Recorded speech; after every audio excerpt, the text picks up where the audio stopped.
अस्सलाम वालेकुम। हिंदुस्तानी रिपोर्टर में आपका स्वागत है।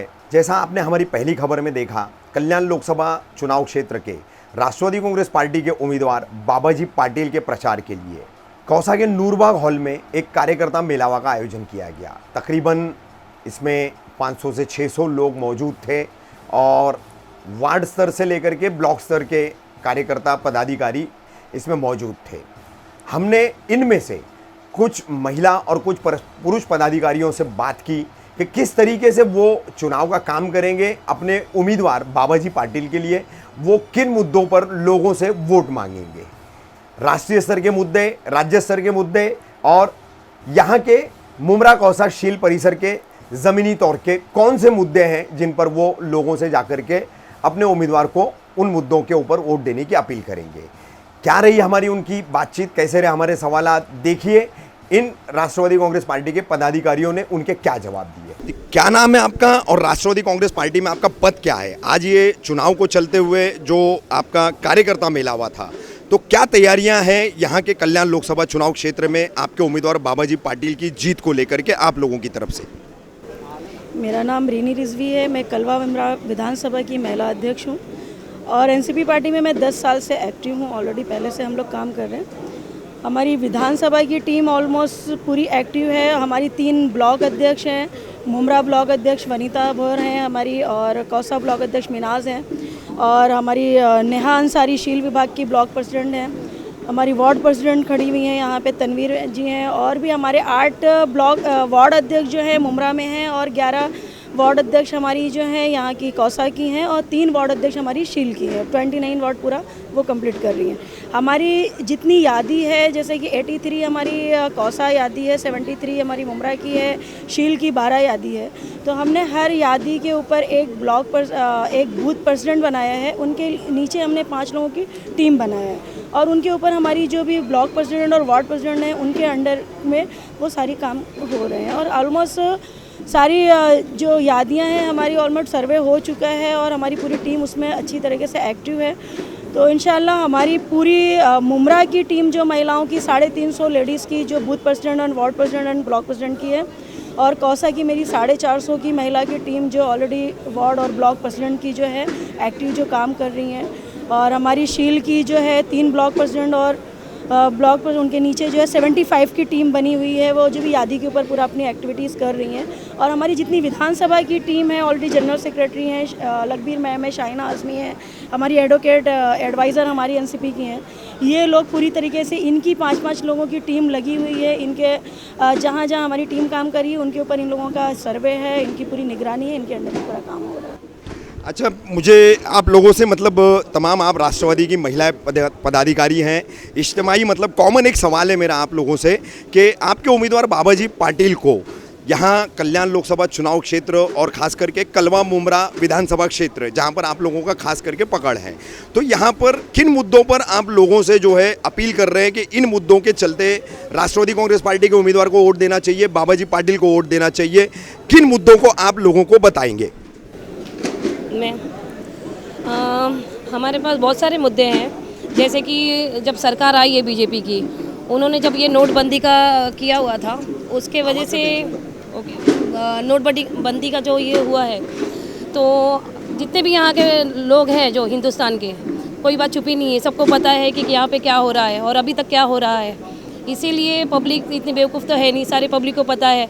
भले कितने भी वो लोग अपना सफाई दे दे, पर जो एक रिलीजन और कास्ट के ऊपर लेके जो वो लोग ये आजकल हर चीज़ को मुद्दा उठाते हैं, पर देखा जाएगा तो ना न्यूज़ में हम लोग को इंटरेस्ट है, किसी को भी यहाँ के आम जनता या पब्लिक को किसी को भी न्यूज़ में ना इंटरेस्ट है, क्योंकि उसमें बस बीजेपी बीजेपी बीजेपी, और जो असली है वो बात तो कभी नहीं कवर किया जाता है। इसीलिए पब्लिक को इतना बेवकूफ़ ना समझिए, ताकि पब्लिक को वो नॉलेज नहीं है कि यहाँ क्या हो रहा है। नहीं, नोटबंदी के अलावा और कौन से ऐसे मुद्दे हैं जिस पर आप अपील करेंगे लोगों से कि आपकी पार्टी के उम्मीदवार को वोट दें? जैसे कि ये फार्मर थे जो किसान लोग हैं जो आत्महत्या कर रहे हैं, आज भी फार्मर लोग आत्महत्या इतनी कर रहे हैं, उसके ऊपर कोई नहीं देखा जा रहा। और कितने लोगों को जो ये मांस के ऊपर मतलब गाय के ऊपर लेके जिनकी मौतें हुई, उन पे भी कुछ कार्रवाई नहीं हुई। फिर जो और भी मुद्दे हैं मुमरा का नहीं, मतलब जितने भी हमारे हिंदुस्तान में चल रहे हैं, बहुत सारे मुद्दे हैं जो अभी तो फिलहाल याद नहीं आ रही, बट इतने मुद्दे हैं कि बोल नहीं सकते। वो पब्लिक को नॉलेज है हर चीज़ की।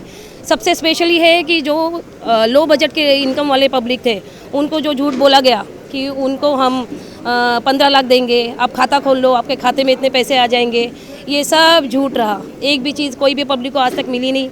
जो लो लेवल इसमें है पब्लिक बजट के, वो वहीं के वहीं और गरीब से गरीब बनते जा रहे। जो अमीर है वो अमीर से अमीर ही बना जा रहा है। गरीब को कुछ नहीं मिल रहा आज तक। जो मिडिल क्लास थे वो और गरीब हो रहा है, किसी को ऊपर उठने का मौका ही नहीं मिल रहा। तो ये सब मुद्दे हैं जो पब्लिक आम फेस करती है आए दिन हमेशा। मैडम मुझे बताइए, मुमरा कौसा शील ये पूरा जो इलाका है, इसके कौन से मकामी मुद्दों पर जो है आप लोगों से कहेंगे कि बाबाजी पाटिल को, आपकी पार्टी के उम्मीदवार को लोग वोट दे? ऐसे कौन से मुमरा कौसा शील के मुद्दे हैं जिनको आप लोगों को बताएंगे जिसके लिए आपकी पार्टी के उम्मीदवार को लोगों ने वोट देना चाहिए? आज की तारीख में सबसे ज़्यादा मुमरा में देखा जाए तो बेरोज़गारी हर जगह, यानी हमारे यहाँ के बच्चे जो हैं अनएजुकेटेड होते हुए भी बेरोज़गार हैं और एजुकेटेड होते हुए भी बेरोज़गार है। यहाँ का एजुकेशन का लेवल भी उतना नहीं है, ना पे यहाँ पे रहने वाले लोगों को वो सुविधाएं जो मिलनी चाहिए।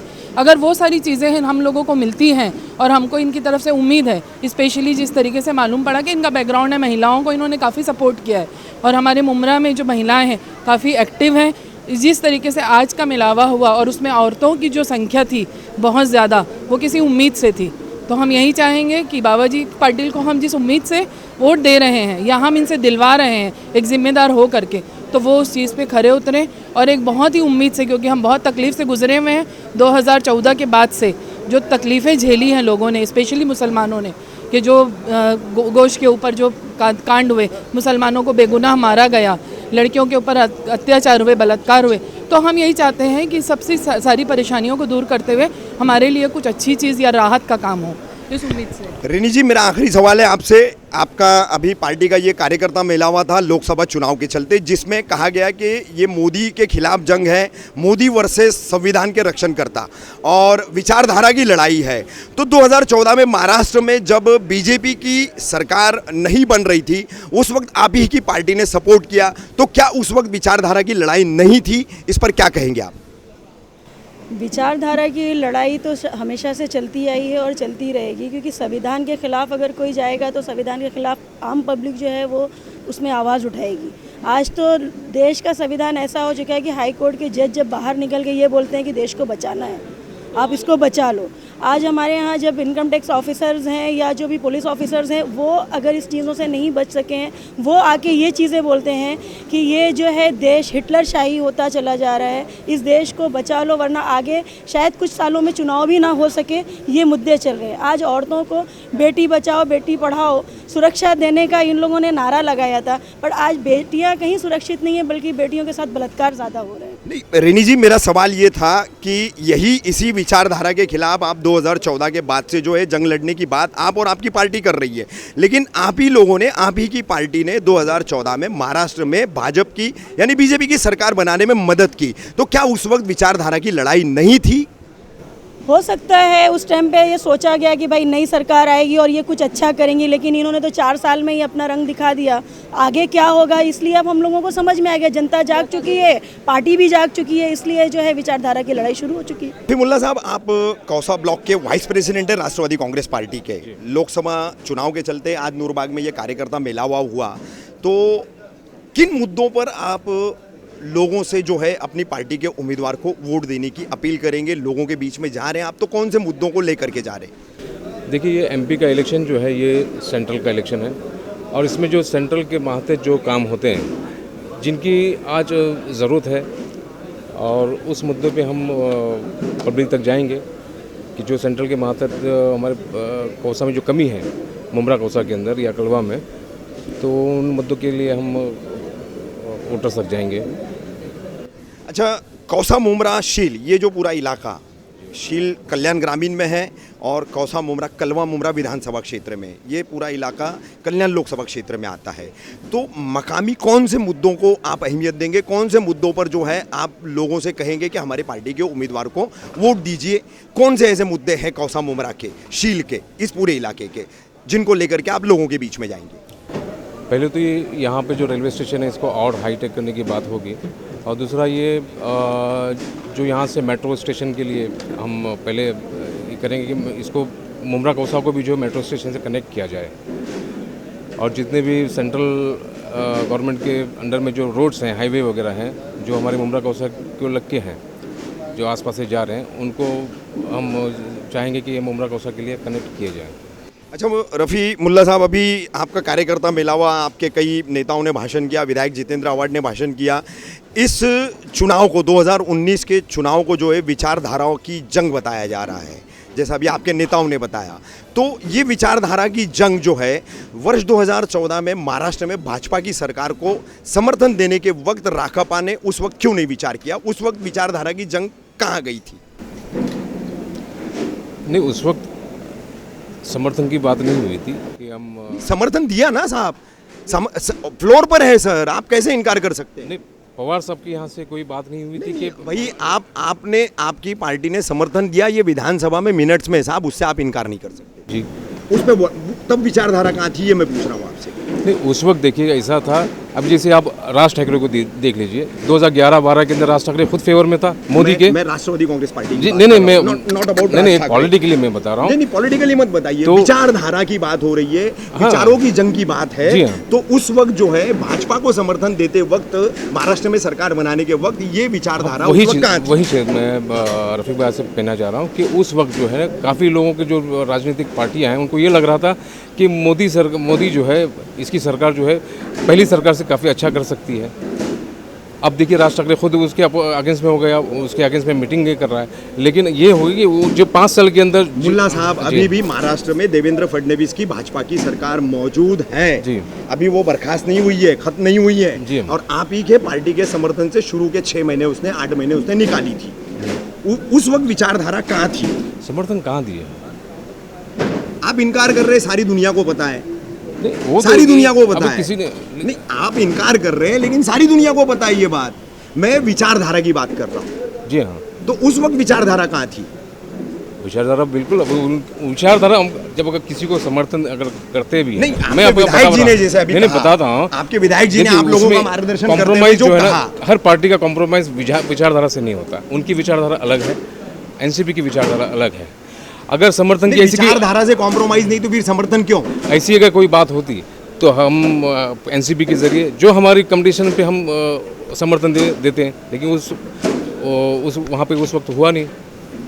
ठीक, चलिए। शाहिद भाई, राष्ट्रवादी कांग्रेस पार्टी में आप भी एक पदाधिकारी है, किस तरीके से अपने लोकसभा चुनाव के उम्मीदवार बाबाजी पाटिल के लिए आप लोग काम कर रहे हैं, क्या रोशनी डालेंगे आप इस पर? इस पर हम लोग सबसे पहले जो मुमरा में जो एक्सीडेंट होते हैं और फास्ट ट्रेन यहाँ से चालू करना है और एक नया ट्रेन चालू करना है, नई ट्रेन चालू करना है। सबसे पहले जो मुसलमान लड़के और यहाँ के लड़के, मुमरा के आवाम जो रोज़ एक्सीडेंट में 2 से 3 लोग मारे जाते हैं, सबसे पहले ये मुद्दा रखना है। और लोकल मुमरा कौसाशील इलाके के कौन से मुद्दों को आप बोलेंगे कि उस पर काम होना चाहिए और वो काम आपका उम्मीदवार करेगा? ऐसे कौन से मुद्दे जिसके लिए लोगों ने आपके उम्मीदवार को वोट देना चाहिए? और सबसे बड़ा मुद्दा है अपना जो ब्रिजेस का और ट्रैफिक। अच्छा, ये मामला अगर मुमरा में सॉल्व हो जाएगा तो बहुत बड़ा मामला और बहुत बड़ा ट्रैफिक से निजात हो जाएगी।